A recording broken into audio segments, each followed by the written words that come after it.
itong punong ito ay 100 years old na. Ito, price range po ng bantigi, umaabot po ng milyon. Nandito tayo ngayon sa Las Piñas, no? Kasama ko ang ating kaibigan si Levi. At kakaiba ito, itong mga maliliit na puno. At itong punong ito ay 100 years old na. Ito ay isang bantigi. Ang may-ari nito at nag-aalaga ay si Levi. Levi, paki-explain mo, no? Anong klaseng species ito? Anong nilalagay mo rito para ito'y maintain mo? Ang species po is bantigi. Nakukuha siya sa tabing dagat. Ang maintenance niya po is kailangan niya na salt water. Minsan pag wala ang salt water, asin o yung bagoong isda. Yan ang po ang maintenance ng bantigi. Para lang ito po, ang tawag ito ay bonsai. Paano mo maintain ito? Nagpapalit ka ba ng lupa? Ginugupit ito ba ugat? Paano maintenance ang ito mga Ang maintenance po ng bonsai, at least 3 to 4 years, you have to uproot again.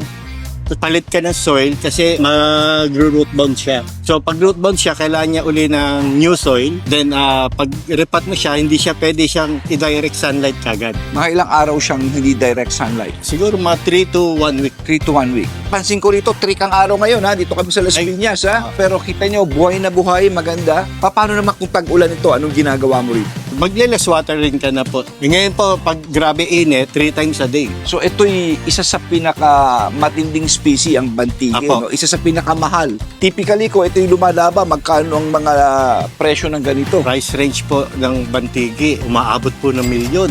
Kamukha nito, 100 years old na to. Mga magkano ito? Siguro po, 80. 80,000. 80,000 ito. Okay. Ito naman, anong klase ito? Bluebell, Bluebell. Ayan, may mga tinik-tinik pa siya. thorny. Ilang taon na ito? siguro mga 15 years old. Anong klaseng variety naman ito? Tugas po. Tugas. So ito ba'y local? Local po. Local ito sa mga bundok-bundok natin. Apo. Mga ilang taon na kaya itong... 10 to 12 years old na po siya.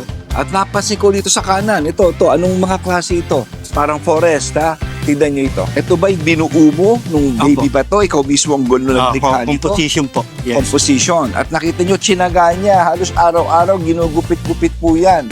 Para talagang forest. Anong klaseng type ito? Kalyos po. Kalyos naman Native po din ito. po. Native. So ako nagpapasalamat kay Levi, no? Talagang nakita nyo may green thumb siya. Inaalagaan niya ito talagang para mga anak niya. Ang masasabi ko lang, maski siguro ako'y wala na sa mundong ito, pero ito'y buhay. Ito'y mga halaman na nakita ang panahon ng pagkakaiba. Pero these are living poetry. Ito'y mga buhay na anyo na nakita niya lahat na nangyari sa mundo. Hindi lamang painting, buhay na painting ang mga halaman na ito. Nabinigyan halaga ng ating kaibigang si Levi.